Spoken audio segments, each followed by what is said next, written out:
मजदूरी भुगतान करो, हमारी मांगे पूरी करो। साईं कंस्ट्रक्शन होश में आओ, साईं कंस्ट्रक्शन होश में आओ। हम अपना अधिकार मांगते, हम अपना अधिकार मांगते।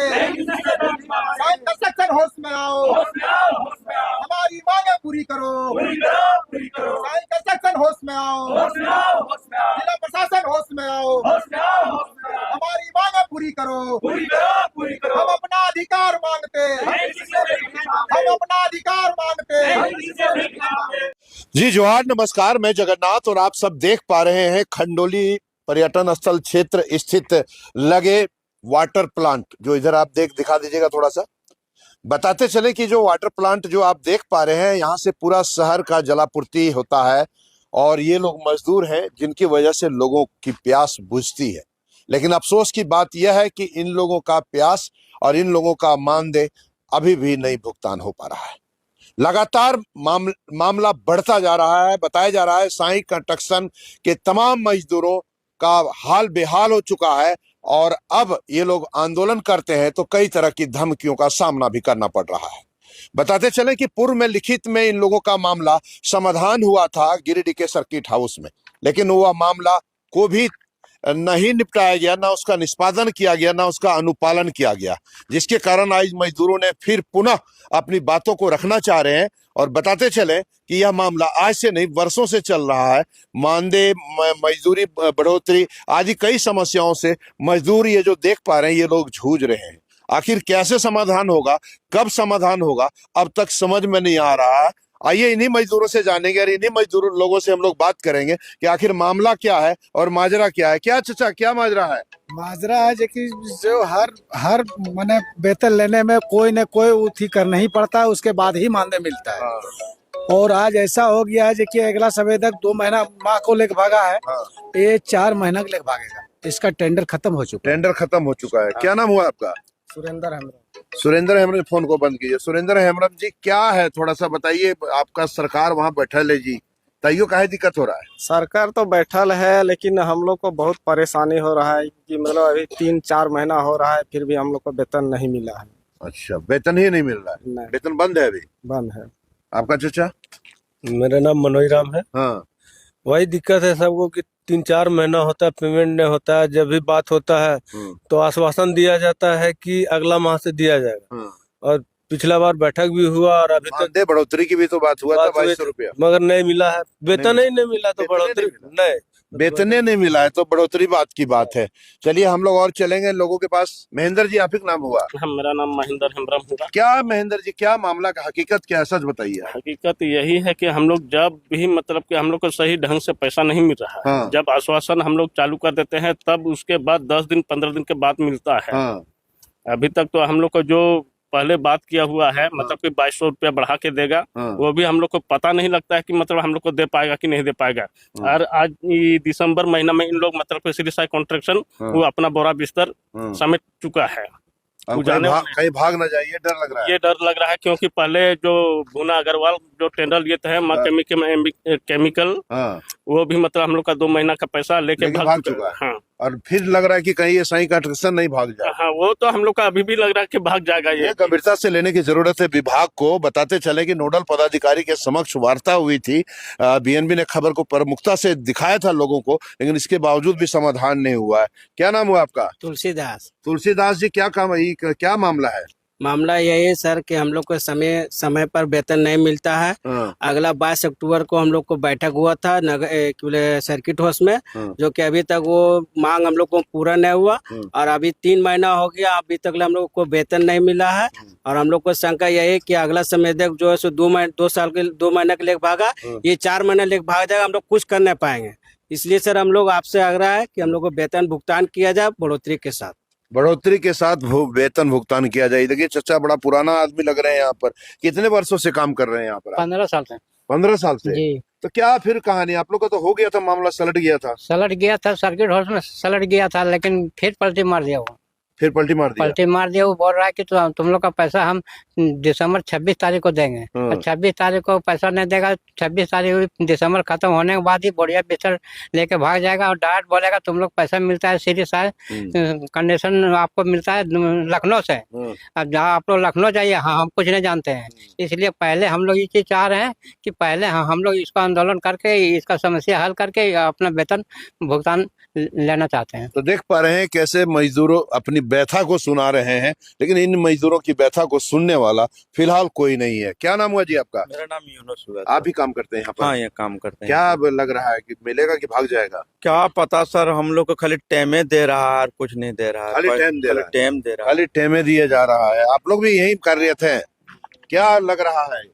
हम लोग का यही लग रहा है सर, जैसे 5 साल पहले माँ अम्बे केमिकल से 2 महीना का लेकर भाग गया है वेतन, उसी तरह कहीं ये भी ना लेकर भाग जाए। ये 4था महीना चल रहा है।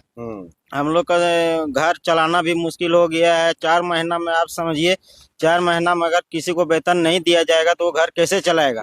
राशन पानी सब बंद कर दिया है। सब दुकानदार बोलता है इतना दिन टाइम हम लोग नहीं दे पाएंगे तुम लोग को। तो कहीं ना कहीं मामला यह निकल करके सामने आ रहा है कि मजदूर वाकई परेशान है और इन लोगों का समाधान नितांत आवश्यक है। और जो वृत्तांत बताते चले कि इस आंदोलन का नेतृत्व कर रहे यहाँ के पंचायत समिति सदस्य सलीम अंसारी जी यहाँ पर मौजूद है। इनसे हम लोग सारा डिटेल लेंगे। थोड़ा आगे आ जाइएगा आप।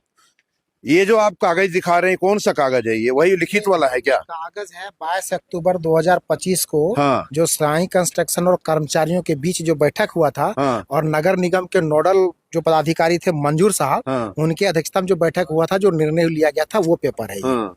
तो ये पेपर है, तो इस पेपर का कोई अनुपालन नहीं हुआ है इस क्या? पेपर का कोई अनुपालन। पेपर में देखिए यहाँ लिखा हुआ है, उस दिन हम भी वहाँ पर मौजूद थे, बीएनबी टीम भी मौजूद थी। 2200 रुपये बढ़ोतरी के साथ भुगतान करने की बात हुई थी जी। ये 2200 बढ़ोतरी करके जो भुगतान करने का बात था, वो नवंबर 2025 का पेमेंट था। हाँ। तो वो नवंबर 2025 का पेमेंट अभी दिसंबर में जो करते, हाँ। वो करने का था। हाँ। उससे पहले इसमें था कि जो भूना कंस्ट्रक्शन इन लोग का 2 महीना का मानदेय लेकर के चला गया है। हाँ। उस पर लिया गया था कि यथाशीघ्र भुगतान कराने का प्रयास किया जाएगा। कोई प्रयास नहीं किया गया। इसमें आगे था सामूहिक बीमा एवं ईपीएफ संबंधित निबंधन का कार्य 30 नवंबर 2025 से पूर्ण करते हुए सभी कर्मचारियों को ईपीएफ की सुविधा दिसंबर 2025 से लागू कर दिया जाएगा। मतलब इसमें जितने प्रस्ताव है, कोई प्रस्ताव कुछ नहीं हुआ। कोई नहीं, कुछ नहीं हुआ। ईपीएफ तो कैसे क्या होगा? क्या कहना चाहते हैं फिर आप लोग? इसमें अभी जो है सो सभी मजदूरों ने निर्णय लिया है। हाँ। और निर्णय लेकर के जो है सो कह रहे हैं, उपायुक्त महोदय से फिर गुहार लगा रहे हैं। हाँ। कि हम लोगों का जो है सो 22 अक्टूबर को बैठ करके जो निर्णय लिया गया था। हाँ। उस निर्णय का अनुपालन शून्य है। हाँ। कोई अनुपालन नहीं किया गया है। हाँ। इन लोगों का बहुत खौफ है अंदर से कि भूना कंस्ट्रक्शन अंतिम के 2 महीना का पैसा लेकर के चला गया। हाँ। साई कंस्ट्रक्शन भी 4 महीना का पैसा लेकर के चला जाएगा। इन लोगों का बच्चा का शिक्षा का बात है। इन लोगों के बच्चे का स्वास्थ्य का बात है। इन लोगों का आजीविका का बात है। अब इन लोगों का आजीविका 4 महीना से सैलरी कितना देता है? 10,000 रुपया। 10,000 रुपया में इसको पढ़ाई लिखाई दवाई सब करना है। अब उसमें भी जो 4 महीना तक अगर इनके पास पेमेंट नहीं आएगा तो इनका बच्चा को स्कूल से निकाल दिया जा रहा है। अगर बीमार पड़ रहा है तो दवाई नहीं खरीद पा रहा है। तो एक बात बनी थी और वो जो सहमति बनी थी उस समय सर आपके चैनल बीएनबी के द्वारा इस मुद्दे को प्राथमिकता के तौर पर उठाया गया था। और नतीजा आया था कि एक समझौता बैठक भी हुआ। और समझौता हुआ, उस दिन हम लोग बहुत खुश हुए कि अब समझौता हो गया, मजदूरों का समस्या दूर हो जाएगा, मजदूरी मिलने लगेगा, ईपीएफ की कटौती होने लगेगी। उस समय भी हमने जो सो आपके चैनल से कहे थे कि कहाँ पे है संवेदक, प्रशासन को भी पता नहीं है, सरकार को भी पता नहीं है। पता नहीं ये संवेदक को कहाँ पे ला करके बैठा करके रखें। ये संवेदक कौन है? सरकार के, प्रशासन के कौन है कि इनकी शुद्धि वो नहीं ले पा रहे हैं। अगर एक छोटा सा घटना खंडोली मोड़ पर खंडोली में हो जाए, प्रशासन उसको 8 घंटा के अंदर खोज के ले आता है। हम इसी माध्यम से आपको धन्यवाद देना चाहते हैं। अपने थाना के थाना प्रभारी महोदय को एक स्कॉर्पियो की चोरी हुई थी और उन्होंने जो है सो कुछ ही दिनों में उनको निकाल करके लेकर के आगे। तो इस संवेदक को जो आपने एग्रीमेंट किया है कि यहाँ पे आपको जो है पानी का संचालन करना है गिरिडीह में, तो आप उस संवेदक को कहाँ छिपा के रखे हैं? क्या रिश्ता है इनके साथ? क्या मामला है कि आप इनके मजदूरों के मजदूरी दिलाने में, मजदूरों को हक दिलाने में, मजदूरों को बीमा करवाने में, मजदूरों का ईपीएफ कटौती करवाने में सरकार का बहुत कड़ा रूल है इसमें।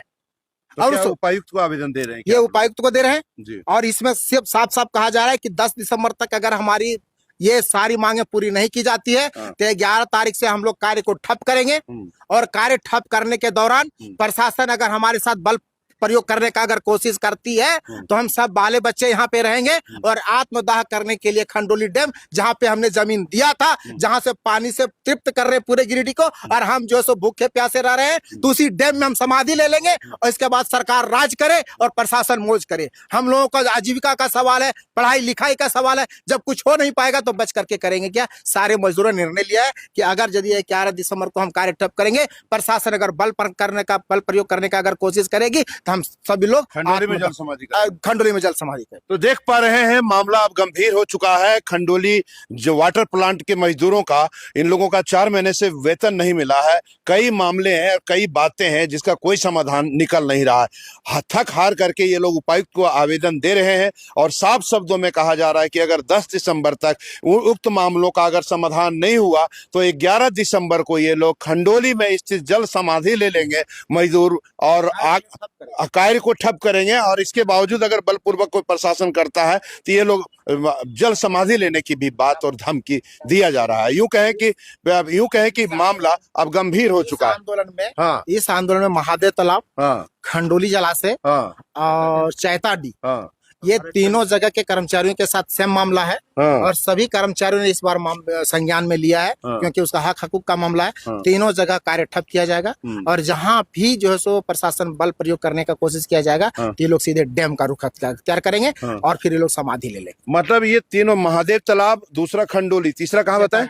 चैताडी, तीनों जगह सब वाटर प्लांट के ये मजदूर हैं और अगर इन लोगों को मांगे पूरी नहीं हुई तो ये लोग एक साथ कार्य बंद कर रहे हैं क्या? संयुक्त हस्ताक्षर से टोटल 85 मजदूरों का संयुक्त हस्ताक्षर से उपायुक्त महोदय के पास एक गुहार लगाया जा रहा है। उपायुक्त महोदय से हम लोग को बहुत अपेक्षा है कि उपायुक्त महोदय संज्ञान में ले इस मामले को और मजदूरों के मजदूरी ईपीएफ और बीमा के लिए प्रयास करें और 10 तारीख तक पूरा करवाएं। और नहीं तो उपायुक्त महोदय के द्वारा भी अगर कार्य चालू करने का प्रयास किया जाएगा तो फिर उस समय मजदूर नहीं सुनेंगे। तो कुल मिलाकर के अगर 10 तारीख तक मामला समाधान नहीं होता है तो 11 तारीख को ये लोग कार्य को ठप करेंगे और निश्चित रूप से कहीं ना कहीं इस बार जो चल मजदूरों की हालात को देखते हुए यहाँ तक आकलन किया जा रहा है कि इस बार अगर समाधान नहीं होता है तो मजदूर कड़ा रुख अपनाने के लिए तैयार है। साथ ही पर अंतिम, मतलब यूं कहें कि अंतिम विकल्प उपायुक्त के पास आवेदन देकर के मदद की गुहार लगा रहे हैं। फिलहाल अब देखना यह है कि मजदूरों का समाधान कब तक होगा। बने रहे बीएनबी के साथ क्योंकि बीएनबी सच है तो बोलेगा। जय हो, जय हिंद, सत्य में जयते, वंदे मातरम। Thank you. जन जन की आवाज पर सबसे तेज रफ्तार, जी हाँ, हर खबर असरदार। मेरे चैनल को करें अभी सब्सक्राइब। 11 वर्षों से बीएनबी पर आपका विश्वास सर चढ़कर बोल रहा है। जी हाँ, तभी तो खबर की सच्चाई को बीएनबी खरे सोने की तरह तोल रहा है। सच की आवाज होगी बुलंद और झूठ का नाव डोलेगा। बेशक आप बने रहें बीएनबी के साथ क्योंकि बीएनबी सच है तो बोलेगा।